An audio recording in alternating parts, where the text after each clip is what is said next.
friendship that'll never ever end.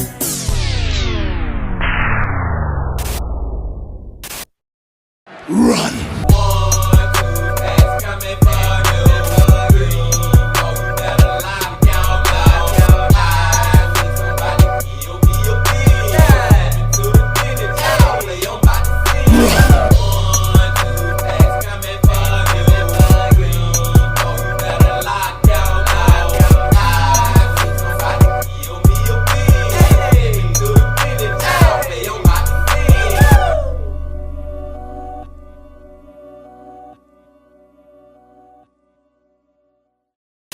It's a beautiful day in the neighborhood. Reaction Video 598. Day in the neighborhood, my brothers and sisters. As we proceed to give you what you need, it is another Wednesday. So y'all know who we're about to go back to. Mike from that chapter. That chapter Wednesdays, y'all. And the title of the video is Police Officer Discovers His Horrifying Secret Was Filmed. Now, I'm just wondering, is this horrifying secret involving his family members and friends, or is it involving somebody, a civilian, like somebody that he pulled over on the side of the road and they got the dash cam footage or the body cam footage? You know what I'm saying, man? I don't know which way we about to go in this story, y'all, but it's almost an hour long and we gonna go. But before we go, my brothers and sisters, y'all know what y'all got to do. Get whatever you might need. Get what you need, please. Another That Chapter Wednesday. Y'all got what y'all need. Y'all ready to go? Then let's go. Hey you, and welcome. My name is Mike, and in this solo video, it was on a dark, quiet night in the middle of a long, hot summer that a 16-year-old girl was walking home from her friend's house. This was less than like a mile walk, but it would be somewhere along that way that a man with a horrifying secret who had been active in this area for months, he saw her, he stopped the car before swiftly driving off into the night. As we see in all kinds of horror stories, they come at you, you know, with a friendly face, right? It's the last person you would ever expect, and that is exactly how they get you. Hey, cool, man. Appreciate it, bro. Hey, hopefully you find your wallet. It's not actually... Yeah, I know. Either way, what's going on there? Oh, appreciate it, bro. Hey, take care of yourself. I did not do that. Before we get into it, please subscribe to see new stories for the dark every single week. Now, let's give it a go. Let's give it a go. And get whatever you might need. And hold on, y'all. I gotta... Excuse me. Gotta check this real quick. I thought so. I done had the volume all the way up. Let's give it a go. The majority of the story takes place over the course of about 6 months, featuring, and folks, you're gonna love it, some whopper lies, and it all takes place in the area of Norcross, Georgia. Norcross is one of the many cities lying within the nervous system of Atlanta. It lies within Gwinnett County, right? A frequent stomping ground for you and me. What's in the water there? I have no idea, but you don't want whatever they're drinking. The city motto is a place to imagine, but like, what if you got a dark ass mind like so many people in this video have? It's home to almost 18,000 people, and for those who like it there, it's highly rated in things like school, family life, and diversity. It's a place which holds frequent events, festivals, that sort of thing. But the crime rate in this town, it's just like, it's a little bit higher than where you would want it to be, especially in stalking, because around this time a man was seen on Ring cameras attempting to enter women's homes, sometimes while the house was empty, sometimes while it was not empty, and at times he got in. Oh. This area is extremely spread out and extremely leafy, and if you were going to high school in the area, you may attend Meadow Creek High School, sandwiched in between a quarry, suburban houses, and a lake. In 2022, attending the school was 16-year-old Susana Morales. Susanna was born June 24th, 2006. She was born in nearby Atlanta. She was growing up now with her two older sisters. There was Jasmine and Julissa, and she was living happily enough with her parents who had emigrated from Mexico around 1996. Living in Norcross life was fairly regular for Susanna. You know, she was a freshman in high school. She was a part of the cheerleading squad, and she was hella active. When she wasn't out jumping and other cheerleader things, stuff like that, she was also incredibly musical. That was a big thing for Susanna. Piano, singing. She was extremely good, and she was also learning some strings, the ukulele and guitar, self-taught. And generally, Susanna was well liked, a very sweet teenager at this point in time. Bubbly, sarcastic, passionate, and close with her family, especially as the youngest, her mother, Maria.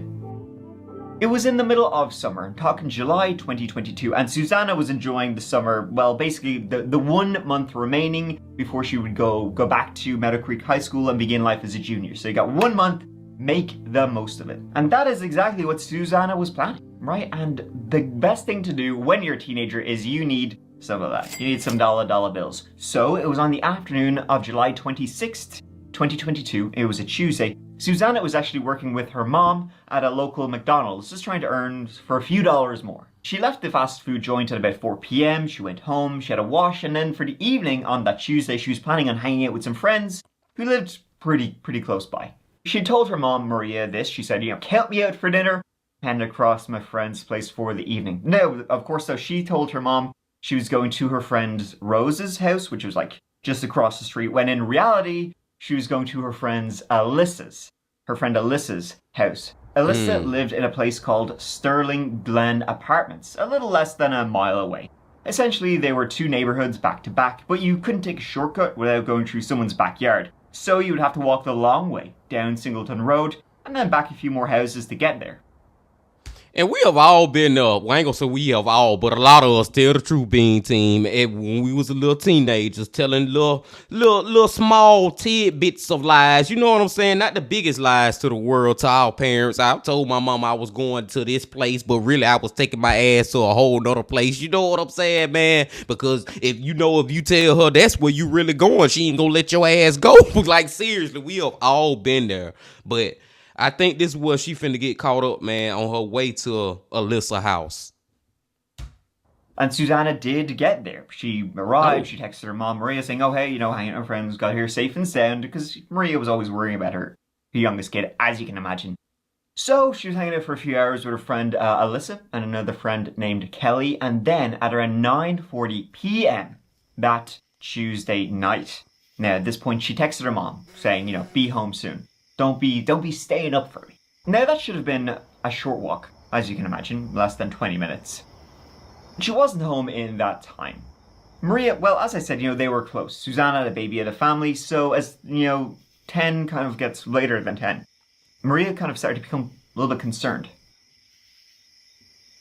She would open... And I was wrong too, y'all. I gotta say I was wrong on that part, because I thought that she was gonna get caught up before she even made it to Alyssa's house. But no, she made it to the house, but it's now on her walk back to her house at 9 something at night. You know what I'm saying? It's completely dark out there. That's when she ended up getting kidnapped or whatever. But I was just thinking about a crazy story when I was telling y'all how we have all been at that point one time in our life. So, long story short, story long, man. I love telling y'all my goddamn business, Bean Team. When I was like 17 years old, I had got my first car, you know what I'm saying? And I was working at McDonald's, and I told my mama, long story short, story long, I told her I had to go to work one day. But I was lying. I really was off that day. I just wanted to go and ride in my car, and it was me, my homeboy, and 2 of my homegirls. You know what I'm saying, man? And we riding and we doing all this and that. Then we went to my homeboy house, and then when we get over there, my homeboy mama tell us that my mama came over here looking for me. Long story short, story long, she went up to my job to see if I actually went to work that day. I don't know how she knew I was lying, but boy, she found out I was lying, and when I came home, she took my car away from me for a freaking week. It was freaking crazy, man. But it was one of those situations where I was like, man, if I tell my mama that I'm off today, she ain't gonna let me go hang with who I want to go hang with. You know what I'm saying, man? I took the risk, and I took the L, y'all. I had to pay for it. Had to pay I had to pay the consequences. I digress. Let's get back into it. I just had to tell y'all that real quick. The front door to see if Susanna was approaching that hot summer night, see her down at the end of the block. But she didn't. Maria then began texting, then calling, and Susanna was not responding to her at all. We're sorry, the number you have dialed is not in service at this time. It was the very next morning, as you can imagine, a completely sleepless night for Maria, that at 9 a.m. she contacted the Gwinnett County Police Department to report her 16-year-old daughter had not come home the previous night and that she was missing. She had no idea where she was, and contacting friends, they had no idea where she was. Susanna was with her friends Alyssa and Kelly, who Maria would later find out that that's where she had actually gone. But Kelly would say she had walked her to the end of the road, and she last had seen Susanna walking down Singleton Road, the road she would have taken. So she had been going home, but during that short little block, we don't know. And so, as you would expect when a 16-year-old girl goes missing, the Gwinnett County Police Department, they did absolutely nothing at all. What? You know what, folks? This whole video is about a man who had a very dark passion. He wanted people's intimate, and I mean intimate, information, and unfortunately he had an occupation which made it easy for him to go get. He was a stalker, and he was absolutely terrifying. And the idea of somebody knowing every single thing about you is... In August 2024, over 2.9 billion records were stolen from national public data, which offers personal information to employers, staffing agencies, and others doing background checks. These stolen records include a person's full name, address, date of birth, social security number, and phone number, along with alternate names and birth dates. And members of the hacker group have reportedly released this information for free online. If you weren't taking precautions when your personal information was online before, this is kind of a bit of a wake-up call, I think, for so many people. You've never been more vulnerable than you are right now. Anything someone might want to know about you, maybe they already do. That's why, personally, I have been using today's sponsor, Aura.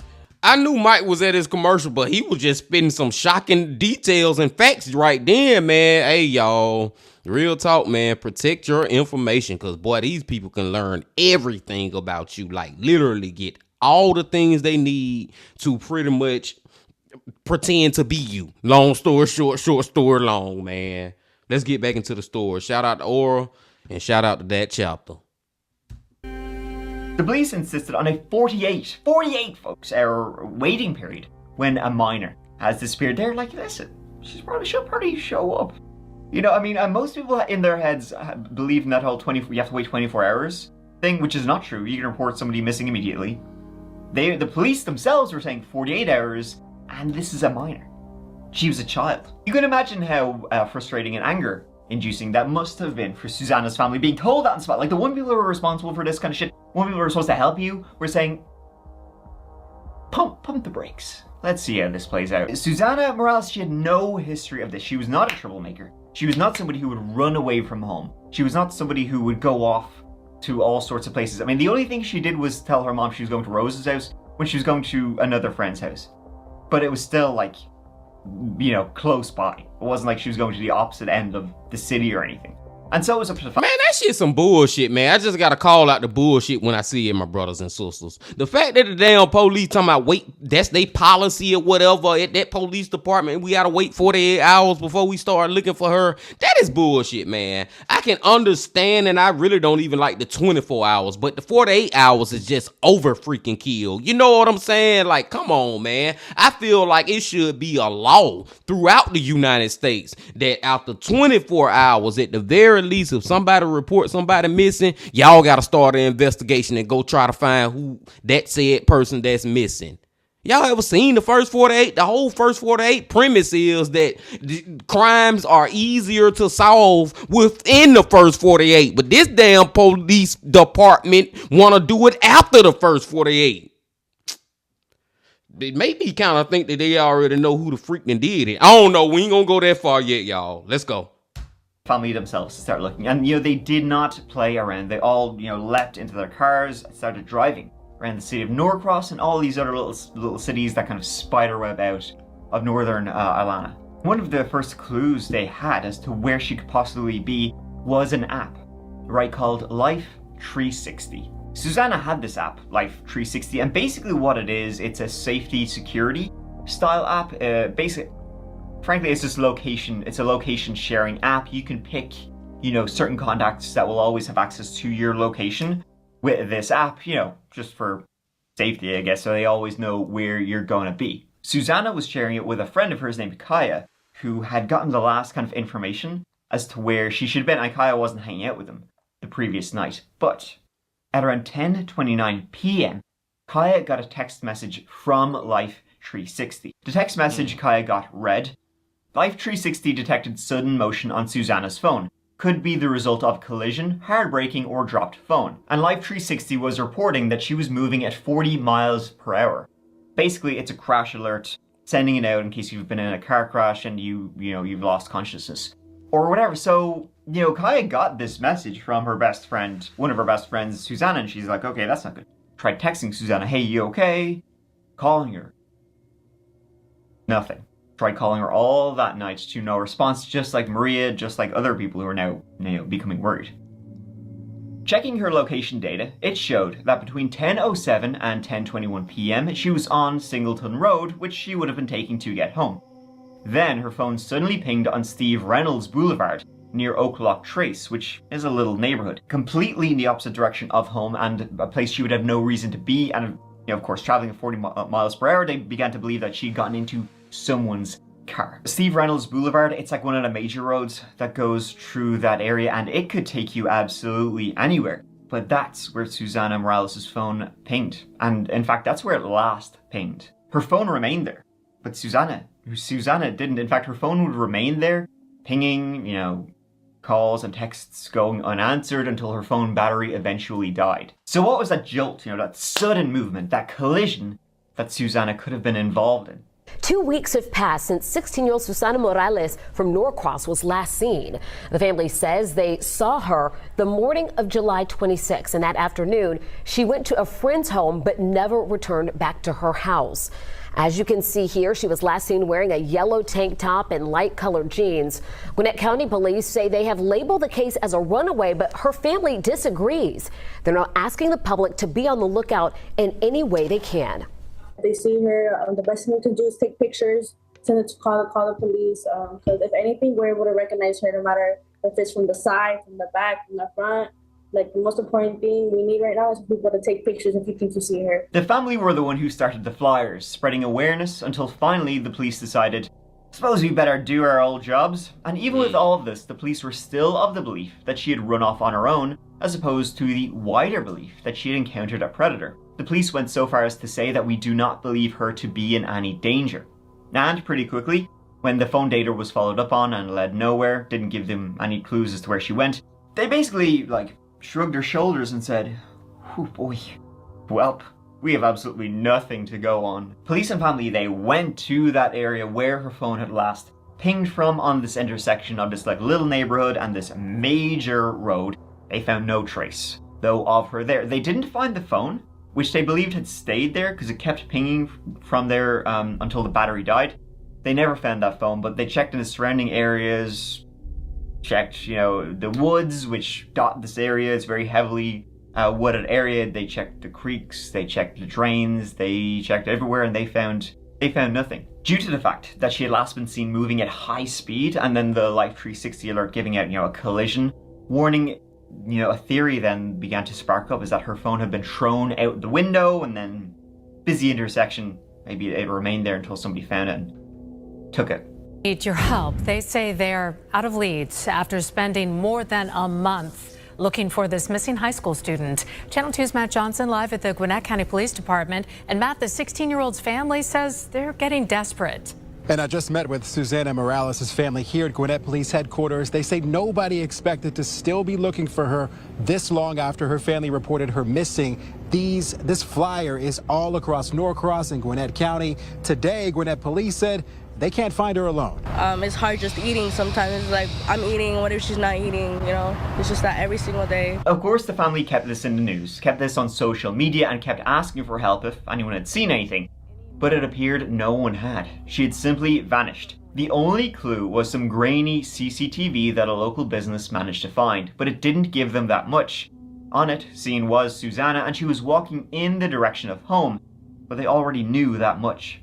And over a month after her disappearance, the news just quickly started to go quiet. They simply had nothing to go on. And as I said, if you look at this area like on a map, it just looks sort of like a nervous system or something like that, where it all just leads to the city of Atlanta. Like the metropolitan area around here is huge.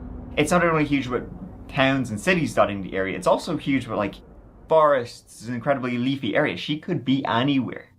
And the answer to that question would not be determined until over 6 months after Susanna Morales disappeared. On February 6th, 2023, a man named Matthew Gilbert, he was driving along on Highway 316 near the small town of Dacula. And as he was driving, he seen this little area where he could pull off along the side of the highway. So he drove in there, parked the car, and one side was this incredibly thick forest. It's an incredibly wooded area, but there was this little trail that kind of led deep into the woods. And so, you know, he was driving around. He just wanted to go for a walk in the woods because his mom was currently in hospital and it wasn't great. So he just kind of wanted some breathing room, I guess you could say. Now during the summer, this little trail that Matthew Gilbert just decided to go for a wee stroll in, it's incredibly thick. Like the trail is actually invisible during the summer due to how thick the trees and the bushes are. But in winter, the depths of winter in the middle of February, you can see all the way through, completely like leafless, lifeless. So Matthew decided to walk in, and as he got about 100 yards deep into the forest, he kind of sort of saw some things which, you know, just grabbed his eye. Walking over closer then, well, he made a horrifying discovery. He stumbled across human remains in them woods. He called the police right away, and officers showed up soon after to investigate. Shit.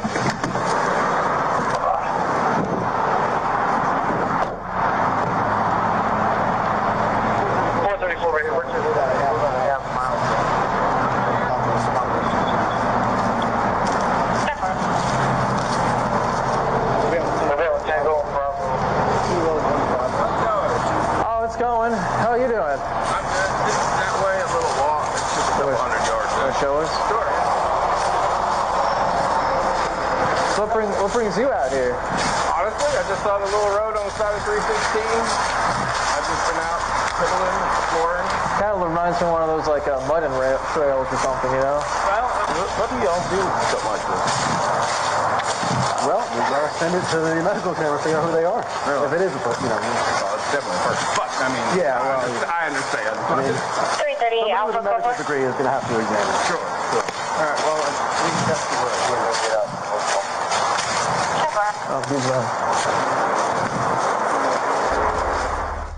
Man, just watching that body cam footage from that officer, y'all, it's just so freaking, it's eerie as elf, man. It's eerie as elf. And it would never cease to amaze me that freaking humans out here can murder somebody, then dump their body in the woods like they just ain't shit. You know what I'm saying, man? Like that would never cease to amaze me, man. Like it would never cease to shock me. It's still shocking. And we have watched a lot of videos like this. But dude, the cruelty of humans sometimes it's the worst thing on freaking earth. The medical examiner would identify via dental records the body of Susanna Morales. Other than hair and her black painted nails, she was a complete skeleton at this time. They also found no clothing around her. She'd been dumped there naked. Now, because she was in this state, literally no flesh on her bones, and there were no signs of trauma to her skeleton, they couldn't determine a cause of death. Damn. But, I mean, why the hell would she be out here in the middle of woods, in the middle of nowhere?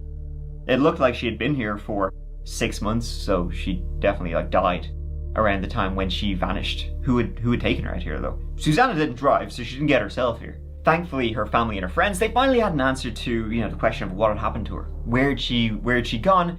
But I mean, it's not the kind of answer you're hoping to ever get in your entire life. So the next question was who had done this to her? Susanna was actually found quite late that February day. So they went in, they found her body, they secured the scene, and then darkness fell very, very quickly, as it would in a February winter. So the search around the area in these woods, it didn't actually begin until the next morning, which was February 7th. And it was during that search, surrounding area, spiraling out, they found a major clue. They found a firearm not far from where her remains were.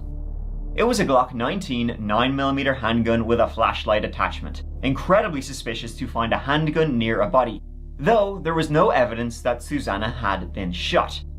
So at first they were thinking, well, I mean, there's always the chance that this gun might have nothing to do with Susanna. The gun could have been here a long time before, but it's incredibly suspicious that it's here. So regardless, it's a gun. Finding it out like this, let's just do a quick check to see who is this registered to. And it was registered to somebody.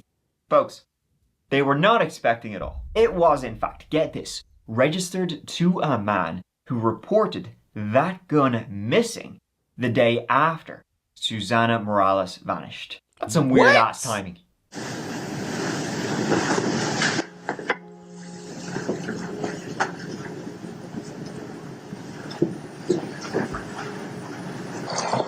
What's up, man? Hey, Mr. Brian. You're probably getting slammed apart. No, you good? Yeah. Okay. So yesterday, I don't know what time, man. I went running around here. I did a bunch of stuff yesterday, and I came back. I went to the store and everything. I had it at the store, and I came back. I went running everything, and then my girl was finna leave. I was like, I got my wallet. I don't know where my wallet at. So I can't find my wallet. And then this morning, I worked Doorville. I was getting my dry cleaner. I had to work tonight, and then I looked on my floorboard, and my Glock 19 holster is on the floorboard, and my Glock 19 is always together, you know. Right. So, I hate to say, I think I left my. They ain't smashed the window or nothing. I fucked around, left my door unlocked. Biggest, I know, man. I get on people all the time. I take a inner auto report. But I just want to at least put that, on GCIC. Yeah, standard. I got a TLR, I think 7. The little small light on it. Small light on it. Yeah. That's it though. No red dot, nothing like that. I don't really care. I smell bullshit. I smell what the elephant left on the showroom floor, my brothers and sisters, and it's a big pile of it. You know what I'm saying, man? This man lying. This man is freaking lying. Now he trying to act like goddamn somebody came and stole his gun or something. And you can tell that he kind of came up with a story in his head that he gonna tell the police. You can tell that he reading the script or saying the script that he already done came up with before they even arrived there. Man, sit down, bro. I smell it, and it don't smell good. Your ass the one who did that to Susanna. It was on Wednesday, July 27th, 2022, that he called the police to report his handgun stolen. He believed it was stolen along with his wallet from his truck. That's what he told the police, who showed up when he made the report, all the while constantly fidgeting and over-explaining. It had somehow vanished from his holster. This man was named Miles Bryant, and he was a police officer. When he was reporting it stolen to another officer, as you can see, he repeatedly requests it be put on GCIC. I don't really care about, the detective stuff like that. I just want to get on GCIC at least. Some person get caught on the side of the road with it, No, I got you. Yeah. GCIC is the Georgia Crime Information Center. So basically, it's this is bulletin you can put things on. So he was basically saying, report my gun is stolen, put it on this board, but no need to actively look for it. Don't get detectives involved. He literally says, don't get detectives involved or anything like that, Don't have anybody look into, hey, you know what you're supposed to do when you lose something? Retrace your steps. Miles didn't want anybody retracing his steps, which, as a cop himself, it's odd that he didn't seem to want his gun found. Cool, man. Yeah, it's odd, man. But another thing that's odd that I'm really now just really like thinking about in this moment, my brothers and sisters, or a couple of seconds ago, it's just the fact that how are you so damn stupid to leave the gun out there where you murdered the girl at anyway? How the freak did you even allow that to happen? You know what I'm saying? Unless he literally was just so scared after murdering her that he just ran away and just forgot and then realized later on that he left the gun. But even if he would realize, because keep in mind now, He did this 6 months ago. So within that time frame, within those 6 months, he had been thought about my gun is missing, and I should go back and get it from where I think it's at, unless he just didn't realize that it was there. I don't know, man. Hey, like I be saying, y'all, I'm not finna goddamn scramble my brain trying to figure out how these freaking criminals, these damn murderers work. I'm just glad he got caught up. You know what I'm saying? Long story short, short story long. This dude is so full of it. Then you're a police officer. Then the little girl was 16 years old, man. Rest in peace, Susanna. Appreciate it, bro. Hey, hopefully you find your wallet. It's not actually. Yeah, I know. Anyway, what's going on there? All right, bro. Cool. Appreciate it, bro. Hey, take care of yourself. So his gun was in fact reported missing the same day Susana Morales was reported missing. That's weird. And though, you know, a cop, this is looking very suspicious, but I mean, your first thing is like, well, did somebody steal his handgun from his truck and then use it to kidnap and murder Susana Morales? Because you're not going to want to think that a cop could do something like this, ever. Somebody with that amount of power? Come on. Maybe the killer was simply busy that night. Because the thing is, where did Miles Bryant live? In the same apartment block where Susana Morales had been hanging out with her friend Alyssa. So a lot of weird coincidences were happening here, but the police, you know, they had to trace down what was he doing that night, just to rule him out. Let's get him out of the picture early so we don't have to worry about him.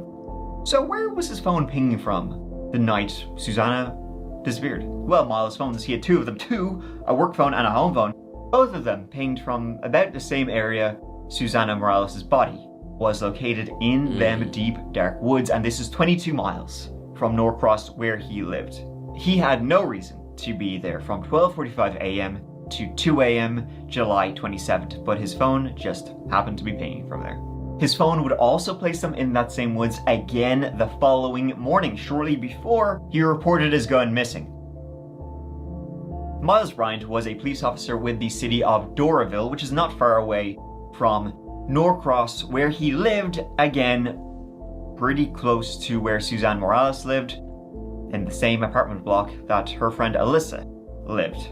Wow. Miles was 22 years old, originally from southern Georgia, but now he was here, and he was also in the National Guard.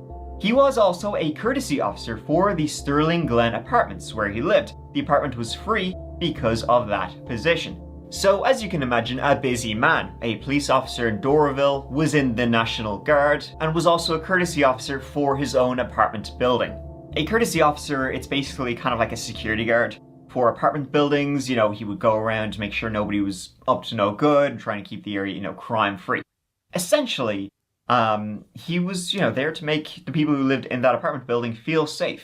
Thing is, though, Miles Bryant had a history of making no one feel safe around him, especially women. See, Miles Bryant... See, I was just about to say that too, with him being a community officer or whatever Mike just said, being basically security for his apartment complex, that would lead you to believe that he already had, he have seen Susana before in the past before he even did this to her. But this is one of the craziest cases, y'all, and the reason I say that, are one of the more weird ones, because we can't, I don't think this dude, well, I guess in the end he is. Anybody who murder people and freaking kidnap people are mentally ill, but I'm saying there is no signs of it. There was no signs. Like he looked like one of those ones that just snapped out of nowhere. Like he freaking in the military, in the police. You know what I'm saying? Working for the police, working for the National Guard, having a good life. Don't look like he was hurting for nothing. You know what I'm saying? Financially. You know what I'm saying? And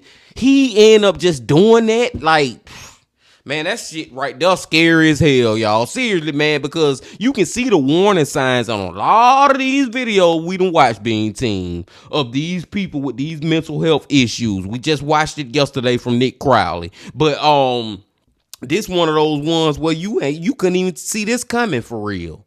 This is crazy. Right. He had a very disturbing history of stalking, of harassment, of SA, and of robbery. When he was a minor, Miles Bryant broke into some... now I gotta take everything back I said. But I'm saying, even if he had got a history of all that, and we finna get here exactly what his history is, but it's not like mental stuff. It's more of criminal things. You know what I'm saying? But that is still a warning sign, though. Maybe I put my foot in my mouth. Maybe I talked a little too quick. Let's find out his criminal background. Teen girls' apartments, and he broke into their apartments to steal their undergarments, their underwear, shit like that. He would also send videos and pictures to himself from women's phones when he would find images and videos of them, engaging in sexual acts. The women obviously had no idea he was sending himself from their phones this kind of stuff, but he would do it all the time. And then he would also take videos and pictures of himself assaulting, sexually, his own girlfriend when she was asleep or when she was knocked unconscious. These weren't just things he kept to his, teen years. He would do this as a police officer. He did it, in fact, the day after Susanna disappeared. The same day he reported that his gun was missing. That night, at around 10 p.m., he went into a gas station. He was on duty as a cop, went into a gas station, and there was a woman working behind the counter who he was friendly with. This was near Doraville. He would often pop in, yapping away about this and that. So he goes up to the woman behind the counter and he asks to use her phone. He said he had to check his bank account, and his own phone, for whatever reason, whatever bullshit reason he just comes up with, it wouldn't access his bank account. So it's like, can I use your phone? She says yes. He's a cop. They're friendly. Whatever. He grabs her phone. He goes in, he looks for and finds hidden folders of her engaging in sexual acts.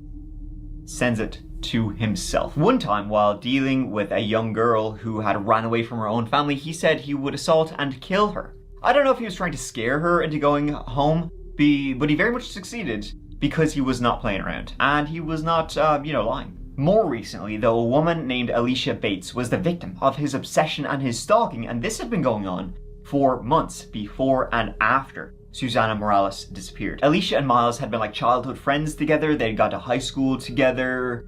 And then they had, kind of reconnected recently enough when they both were like, oh, hey, shit, we don't live too far from each other. So they kind of started talking, texting, that sort of thing. But after a while, Alicia kind of stopped replying. He was coming on a little bit strong. He kind of was a bit obsessed. And, well, she also had a boyfriend and she knew he had a girlfriend. So she kind of just stopped talking to him. And maybe he'll run out of steam.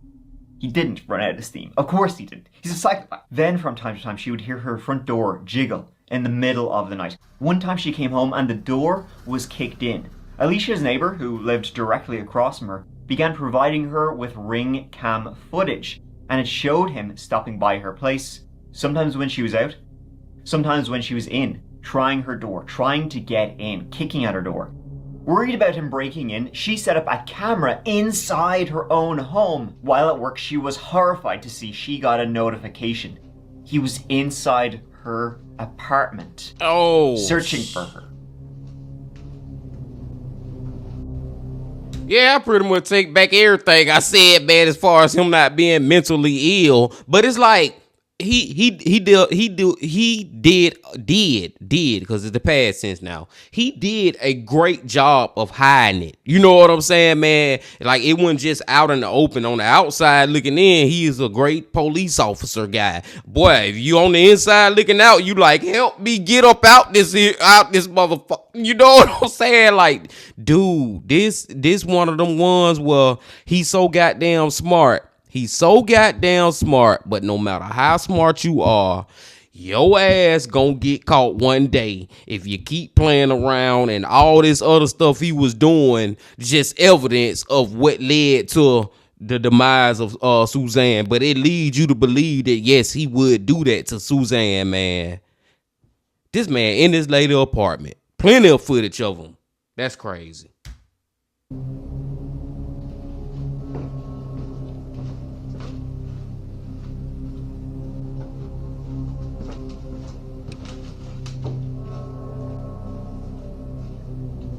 And Alicia was terrified, of course, because she was full aware that he was a cop, that he had, power. She did report this to both the Gwinnett County Police and the Doraville Police where he worked, and of course nothing happened. Well, okay. What happened actually is this. One time she called 911, and she called him a bunch of times. But this particular time she called 911 while Miles Bryant was standing outside her apartment door trying to get in. Gwinnett 911, what's the location of your emergency? Okay, do you know this person? Yes. No. Who is it? Miles Bryant. Miles Bryant? Yeah. Who is he to you? She's afraid to maybe last year and tried to break down, but I wasn't home. But how do you know it's him? My neighbor caught it on camera. When you say he's breaking in, he's at my door trying to get in. So is he like jiggling the door? Is he kicking it? Yes, and pushing up against it. Were y'all in a relationship? No, never. He dated my best friend. Why would he be trying to get into your house? I don't know. I mean, he wouldn't just randomly come to your house. Have y'all been in an argument? No, never, ever. Since you can help me. And that's what I'm doing, but I need you to stay on the phone with me. Oh, call close. No, ma'am, they're not. Obviously, something's going on that you're not telling me. I don't know why that... No, ma'am, there's nothing going on that I'm not telling you. So yeah, not really much help there. So with his missing gun now found, phone records tying him to the area Susana Morales' body was found in, and a whole history of shady and scary psychopathic behavior somehow being swept under the rug, like Doraville police would later come out, you know, about all this and say, oh yeah, you know, we'd gotten reports of him being like harassing this woman and stalking her, and you know, we kind of just had a talk with him, you know, just settle him down, and it never really happened again. So problem solved. Police then finally approached him 1 week after Susana's body was found. They approached him, it was due to his position as courtesy officer of that apartment building. Like, that's how they kind of approached him, as in saying, well, hey, you know, Susana Morales, we're shit out of ideas about, you know, what could have happened to her. But, you know, she was last seen in this building, or leaving this building in this greater area. You're the courtesy officer here. Maybe, you know, as it was your job to kind of provide security, maybe you'd have seen something or can help out the investigation. You might know something. Hey, yeah, you're a cop, you're one of us, you know, maybe you know something. Oh man, you Doraville? Yeah. How long you been with them? About 2.5 years now. You like it? Yeah. So, yeah, when she first was missing, I was talking to the neighborhood kids, stuff like that. They didn't really know anything. I didn't really get to it through watching the news, and my girl used to stay here. She literally just moved out, and pretty much it. Yeah. Nothing. What are those neighborhood kids saying? I haven't talked to them in a minute, but when she first was missing, it was like they was just with her, and they was joning on each other, some craziness. Yeah. I haven't heard anything actually. Like me and my girl was talking about it, stuff like that. It was like it's just weird. They said she was walking home, and she just, you know. And that's what we're just out here asking questions and stuff. We just got some questions. We got to run over like you know, some stuff. It seems like you're courtesy here, so you know kind of things what's going on. Well versed in what's happening in the complex. So you know, you got some time for us to come up to our headquarters and just talk about you know, what you see on a daily basis and stuff like that. Yeah. Is that to be today? Yeah. Yeah. Yeah. Now? No. I was actually finna head out. So where are you going? I have to go meet my girlfriend and I have to work later. Okay. Would I be out by the time work? Or? What time? 4? Yeah, it should be. I mean, we're literally talking to everyone here, so we're just trying to document you know, we got no leads, man. We're just trying to document everything. That's all we are. No problem. Yeah. Okay. Do I come with y'all? Can I drive there? We'll drive you, man. Yeah, we'll take you up there. Yeah, you don't gotta waste your gas or anything and all that stuff. Yeah. It's pretty clear Miles knew something was up, as there was multiple officers there surrounding him. And the officer who patted Miles down would say he was shaking like a leaf. You got any guns or anything on you? No, right I now? don't, actually. You don't? No. Okay, can I pat you down just to make sure? What's going on, man? You're good. It's our policy, man. We just I know how this road. Yeah, you know how it is. You know that we don't want to get our balls busted with the GDM and everything. All right. As you can tell, he's... And you know your ass goddamn caught, man. Too. That's what you really know deep down in your damn heart. extremely nervous throughout this entire time. And then they spoke with him in the police interview room. He's very unsuccessful at lying his way out the door, I'm afraid. Or not afraid. I'm glad. I learned that you were the courtesy officer, but I was trying to I was looking up, again, I'm the lead on the Susana Morales. So I was looking at calls in the area, like suspicious person calls and stuff like that. And I actually saw the next day, someone broke into your car. Yeah. So I'm thinking it's probably, this is our theory we're working with right now.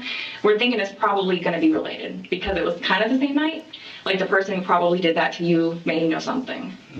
So I just wanted to get a little bit more detail, because basically before it was just an enter and not over report. And I'm not trying to downplay you as a victim. I'm just, sometimes we don't ask so many questions, those kind of things. So tell me about that day. I remember a little bit. Have you ever seen her? She used to be over here quite a bit. Oh, okay. I haven't recognized the picture. The picture, I haven't recognized it. Have you seen a picture of her? Okay. And you haven't heard anything? No, I haven't. Have you had any suspicious person? I told you, like, there's people that walk through the neighborhood. That's it. Like, I wouldn't even think that guy I told you about. I don't think he, because he just the blue sky guy. Yeah, I don't think he would be. He's just a dope head. Yeah. I wonder how much the police believe him right now, or are both of them sitting right there thinking that this motherfucker, you full of shit. You know what I'm saying, man? I wonder if they really even believe in half of his story. How much do they believe in his story right now? Cause we don't believe none of it, but we know what's really going on. I wonder how much do they really know what's going on. I feel like a perv. This is the Oh, I'm sorry. We just don't have anywhere else. You're good. This is you bring Miranda and everything. I get Miranda, but you know. We're just doing everything we can to figure out this girl. Have you watched the news? Like, they're doing the same thing they do for us anyway. Like, basically, my sergeant just confirmed. So we did find your gun. Actually, yeah. So that just like raises suspicion even more. Not with you, but like I think it's the same person who probably, because it wasn't listed as stolen before, but I couldn't figure out who had found it. But you watch the news, you know we found Savannah. But there was actually a gun found out there too. For real? Yeah. And it's the same serial number. He just verified it. It's crazy. I know. Just to confirm it. I'm just trying to, you didn't go over where her body was found that night, right? To like in the woods or anything? Okay. All right. I don't know where her body was found. And you said you've never seen her? Are you familiar with her at all? I'm just trying to think.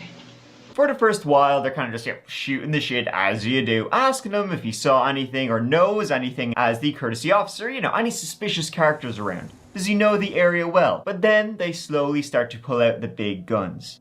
They know he was there. He makes up some story about why his cell signal was in the same area where Susanna's body was found. Basically, he invents some story about how his girlfriend was chasing him and he had to drive there to get away from her. And the police would go and speak with his girlfriend or ex-girlfriend later about this. And she would say it did happen, but not that night. I got on the highway and I hauled ass out there. To Beaver Ruin? No, past Beaver Ruin. Past Beaver Ruin? Going up towards Lawrenceburg. I think, oh man, that sounds bad. It is over about 316. Maybe he had been arguing with his girlfriend that night, and then when he saw Susana Morales walking out of this apartment building by herself, he decided to take it out on her. Throughout it all, though, he denies it was him. He does not crack. Miles. Yes. This is where we're at, okay? And I'm gonna be completely honest with you. Your phone records are there. You make 2 phone calls 3 hours after she's last seen on camera. And your gun is found right there as well with your phone, where those 2 phone calls are placed. Help me out. So, I understand where this is coming from. No, I'm saying, I know you do. Just help me out a little bit. Yeah. Just tell the fucking truth, man. Tell the goddamn truth, motherfucker. You did it. Well, I don't know what you're thinking, but no. What would you think? You think that's something to do? No, I said, what would you think? Oh, no, I totally, I get that part, but now my heart's beating. It's like, whoa, you know? I get that. That's almost like, hey, you know, stuff like that. But no, I never been like that, you know? I would never do something like that. I don't think you're a bad guy. I don't. You weren't brought up here in handcuffs or anything. Yeah, no. So, and I have your back. That's what I'm saying. Like, you're like family. You know what I'm saying? We're all family here. I got to figure out what happened. Yeah. Because there's no arguing if you were there, if you weren't, we know you were. Right. So we have to, I know that it was more than you were talking to your girlfriend. There was movement around there, so that's what we have to cover right now, okay? Tell me what happened, please. I don't know. I literally was with my girlfriend, on the phone with my girlfriend, and that's it. No, I would not do that. I'm nervous right now. I'm not gonna lie. I'm nervous. You've been nervous the whole time. Yeah. Well, since I talked to you outside your apartment, you've been nervous. You've been shaking. Yeah, it's crazy, you know. I told you were coming up here. You know, we wanted your help and everything, and your hands were shaking in my car. Yeah, because you know he could interview me there instead of here, so I already knew it was something. Why did you not want detectives involved in your case? What you mean? You told the officer you didn't want detectives to look for your lost gun. Cause they got better things to do. I know. How'd you get her in your truck? I didn't put her in my truck. What do you mean? She got willingly? She never got in my truck. Did you offer her a ride back to the apartment complex? No. No, none of that. Basically, you're telling us you've been framed. No, it's like framed though. Okay, so set this up, you know? How do we? I'm trying, man. I'm trying. I don't know. I don't know. I cannot lie. I don't know. So you want us to just move forward with the evidence we have? That puts you in jail today. I don't know. I have nothing. We were hoping to come in here today and you were going to give us a good reason on why it's not you. And unfortunately, it's gone the other way for you. So you will be arrested today. I did not do that. You said it yourself. The evidence we have was not good for you. I did not do that. Most people who say that do not say it laughing.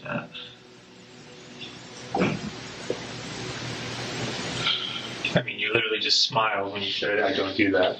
I did not do that. Like, how can it not be you? How can it not be you? You need to tell us something. Something happened that night with you and her. I don't care what it is. Tell me something. Nothing happened between me and her. I don't know her. Nothing happened. I did not do anything to her. You'll be charged. We'll be back in a couple minutes. Come on, man.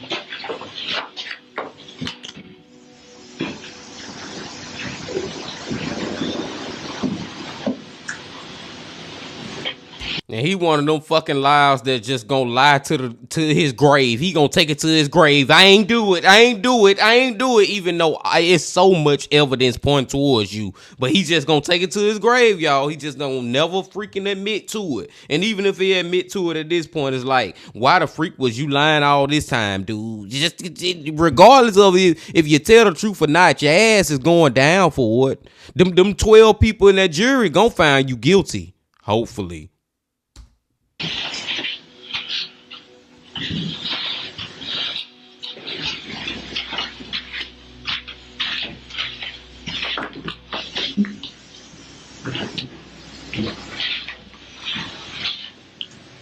Or I'm going to walk out. I'm going to get it for that. Yeah, I'll get it for it.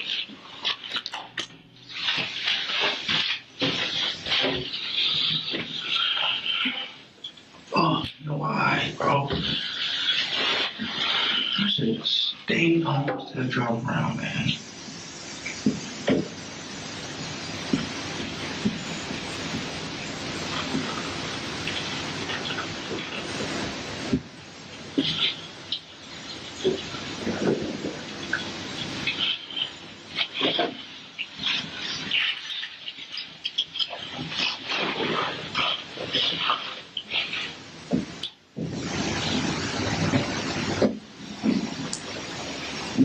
And see, now it's starting to set in on his ass that his ass is caught, and he's starting to think about what the freak he did. He can say it a million times that he ain't do it, but right now in this moment, he thinking about that moment when he killed little Susanna and kidnapped her and all that, man. He thinking about that whole thing, and boy, if he could take it back in this moment, God knows he would.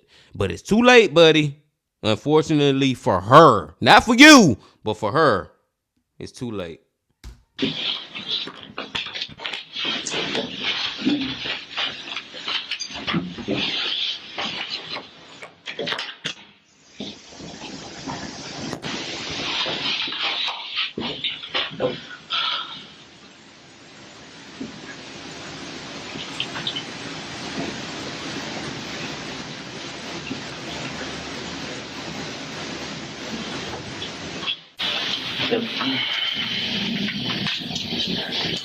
Face them out. Outwards.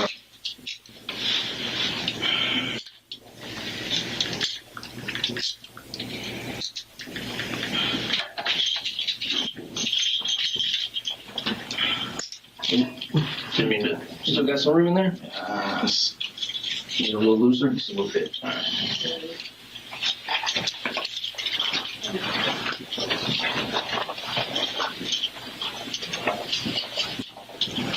There you go.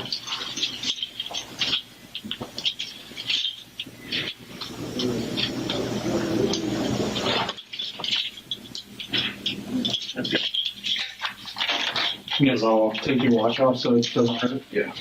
Get me charged. We'll be back in a couple minutes. Come on, man.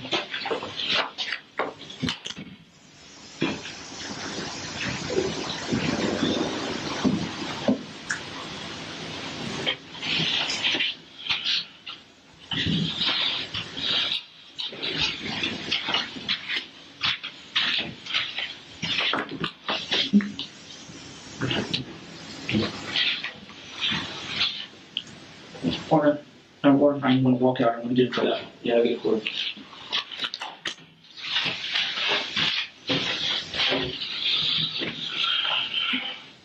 Oh, you know why, bro? I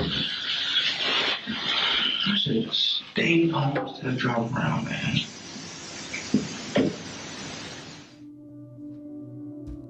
My brothers and sisters, I don't know if I'm tripping or I'm having deja vu or what, or if I pushed rewind, excuse me if I pushed rewind or something, but we just seen the same scene 2 times in a row. I don't know if that was Mike that had a technical difficulty or me. I don't know. Let's go. He was charged with malice murder. Georgia doesn't really charge you with first-degree murder, it's malice murder, which is killing with intent. He was also charged with felony murder. That's murder while committing a separate felony. In this case, the felony being kidnapping. Likely, Susanna, who was walking home alone, which we know because she was seen on security camera footage walking home alone, Miles, in his position as a police officer and also a courtesy officer for this area, he spotted her walking out, so maybe he pulled up along beside her in his car, and either he got her into his vehicle by perhaps offering her a ride home. Hey, listen, I'm a cop. You can trust me. I'll give you a ride home. It's not safe around these parts. Or he pulled out his firearm and made her get into his truck. And then he began driving as fast as he could, well, at 40 miles per hour, as we know, away in the opposite direction of her house, throwing her phone out as they drove. Then, well, somewhere he attacked and he killed her, presumably assaulting her and then murdering her. How he killed her, we don't know. Presumably, though, we can probably guess that he likely choked her, strangled her to death, and then he brought her body into these deep dark woods and left her there. But while he was bringing her body out there, he lost his gun. Shucks. And because, you know, this was the middle of summer, this was a July night, it would have been extremely dark, and the bush around him would have been extremely dense. And you attached your flashlight to your gun, so he couldn't exactly search for it. So he had just dropped his gun. He lost it somewhere out there in the woods. He then goes home. Then the following morning, he goes back to try and find his gun. He was unsuccessful at doing so. Records also showed he tried to buy a metal detector. Maybe he's got to do that. But then, being unsuccessful at finding his gun that morning, he reported it missing. It was him losing his gun that led them, the police, the investigators, to himself, because there was no other evidence there and there was zero forensics on her body because so much time had passed. They got him because he was an absolute idiot, if he was guilty, because he was pleading not so when he went on trial in the summer of 2024. Prosecution laid out what I just told you, in addition to a jailhouse informant who said Miles didn't believe he would be found guilty due to the lack of forensic evidence. He also made this curious statement. There was a conversation brought up one time. He said, man, he said, someone could get the death penalty for something like this. And I said, no, you gotta do something more brutal than that. And he said, well, so far they only got me charged with this one. Oh. He said, so far I'm only charged with one. The defense, however, had a very different take on this series of events. A rather severe-looking woman laid out what they argued happened to Susanna, or rather what they argued couldn't have happened to Susanna, trying to seed reasonable doubt, labeling it as a tragedy, which it was. But God bless her as a defense, she had a tough old job ahead of her. They had to concede that they did speak that night, that she did get into his car, that he did leave her in the woods, that he did lose his gun, and he did go back for it. But he didn't kill her. He did all those things, but he didn't kill her. Is there another reasonable theory other than what the state has presented? Is there any evidence of malice and murder, an intent to kill? Is there any evidence of intent to kidnap or kidnapping or of rape? There is not. And based upon the law and the facts of this case, the law compels you and orders you, pursuant to your oath, to enter a verdict of not guilty. She, overdosed on drugs or something like that, because they would say that, when Susanna had been hanging out with her friends, she'd been smoking the devil's lettuce. But, the defense was arguing that, well, maybe they had something stronger than drugs. We have only Susanna's bones were left, so we can't test what was in her system. Maybe she'd done some stronger druggerinos, that night, and then she just happened to get in his car, and he happened to be driving her away, and then she just suddenly overdosed, all of a sudden, in his car. What? Unsurprisingly. Seriously, what, man? The defense attorney, boy, they just bad off on this one. Dude, they just picking at straws. You know what I'm saying? They pulling straws right now, man. Come on, man. It's just one thing that'll just kill it all with whatever they say. Okay, even if that was the case, that she overdosed on some type of drug or whatever. Explain to me, why didn't he tell anybody that she died? Why didn't he tell anybody that she got in his car? Instead, he said he ain't never even seen her day in his life. You know what I'm saying? Why didn't he report her death for 6 months if he ain't have nothing to do with it? Come on, man. Please get this man life in prison. At the end of his trial, Miles Bryant was found guilty on all counts. In June 2024, Miles Bryant was sentenced to life in prison without the possibility of parole. Would you like to say anything for? Go ahead. No, you can speak from there.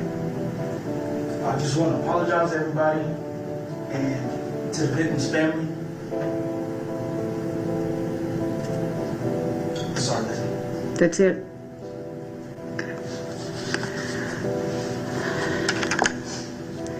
Mr. Bryant, on count 1, malice murder, I sentence you to life without the possibility of parole. Count 2 and count. It's an extremely tragic case. Miles Bryant, was someone who obviously was severely abusing their power to satisfy their own horrifying, disturbing, and sick desires. And nobody was safe. From a 16-year-old girl who was just walking home, to his own girlfriend or ex-girlfriend, to the woman who worked at the gas station. Nobody was safe from how he just would be. And the fact is, he's so easy. It would have been so easily for him to keep this going, and he would have if he hadn't been just so stupid to drop his gun in the middle of a dense forest in the night and then be unable to find it the following morning. I mean, really, the only way they found Susanna Morales' body and they found his gun was because it was winter. So therefore, there was no, it wasn't a thick forest at all. Everything was dead in the forest at that time, but it wasn't a dead end, it was what led them to him. And neighbors would say, in the months after, late July until he was caught in February, they would say he was happy out, not a bother on him, he was grand. So he always seemed his happy, jolly self. He only started shitting himself when he felt the walls beginning to close in. As I said, the detective would say he was shaking like a leaf throughout the entire time when they first picked him up outside his apartment to the entire interview. But I think that if he hadn't felt the walls beginning to close in, he would have kept going because he was escalating. He was escalating in what he was doing. First he was stealing underwear, and then he was stealing stuff from their phones right in front of them, and then he was assaulting his own girlfriend until he finally got to murder. he killed, and seeing this from other killers, he probably would have killed again. In fact, I mean, you kind of hate to say it, but maybe he did, because that one statement from the jailhouse informant. So far, they've only charged me with this one. What does that mean? Hopefully, he's as much of a shite talker as he's a shite cop.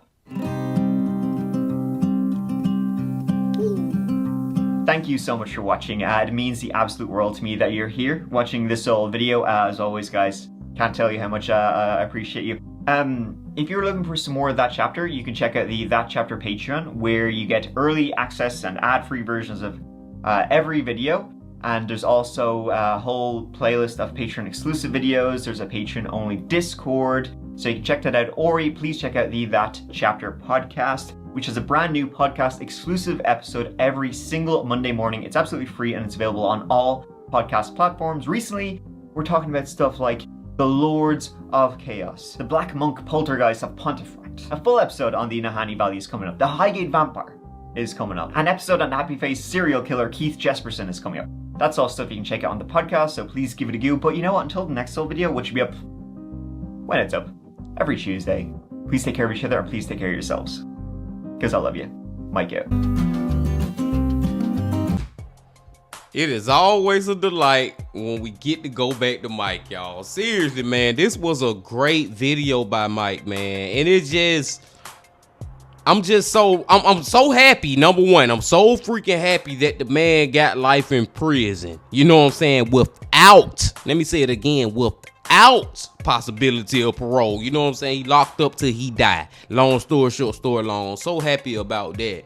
But it's just like the fact that we got all the way through this and he lied and lied and lied and lied and lied. And that last thing right before he got his sentencing, he said, I just want to apologize to the family or something along those lines. It was like that. He finally got to the point where he admitted, yeah, it was me. You know what I'm saying, man? He finally freaking admitted it. And like I said, y'all, yes, this dude had problems, but you can see the foreshadowing. You couldn't see it before it really came in this case. You didn't really, like, he had a criminal background of doing some of this stuff, but it was kind of, I guess it was kind of like kept in the background because he was a police officer and part of the military and stuff. You know what I'm saying, man? It went out there in the open for all to see. And boy, I wish it was, man. I wish it freaking was. And it's just, I thank God he dropped that damn gun. You know what I'm saying? It's so, and then the fact that he went back the next day, he still couldn't find it. God ain't let you find that gun, buddy, because that's how your ass was gonna get caught. Seriously, man.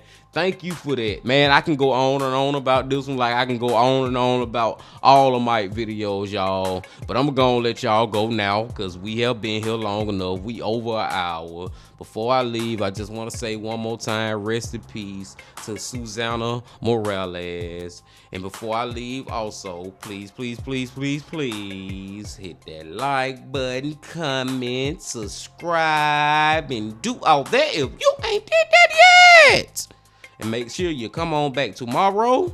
And I don't know what we going tomorrow, y'all. But we gonna go.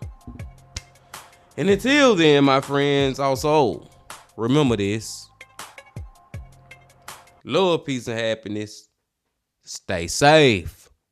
Don't stop. Keep going. Yeah.